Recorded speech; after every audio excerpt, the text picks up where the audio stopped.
సనాతన ధర్మ రక్షణ బోర్డు పెట్టాలని అడిగినప్పుడు, హరిహర వీరమల్లు సినిమా హిందువులందరూ చూడాలని చెప్పినప్పుడు, పవన్ కళ్యాణ్ గార్ని ఎంతగా దూషించారో మనం చూశాం. ప్రత్యేకంగా కొంతమంది పచ్చ మద్దతుదారులు కూడా ఆయనపై తీవ్ర విమర్శలు చేశారు. కాని ఇప్పుడు అఖండ 2 విషయంలో మాత్రం బాలయ్యబాబు సనాతన ధర్మం గురించి డైలోగులు చెప్పారంటూ అందరూ చూడాలి అని పెద్ద ఎత్తున హడావిడి.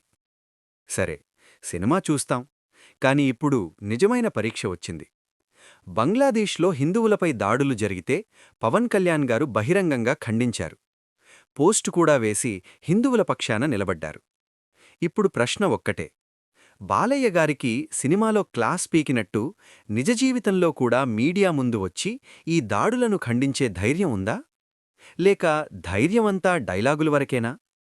సనాతన ధర్మం సినిమా స్క్రీన్కే పరిమితమా, లేక అవసరమైనప్పుడు నిలబడే సిద్ధాంతమా? వేచి చూడాలి.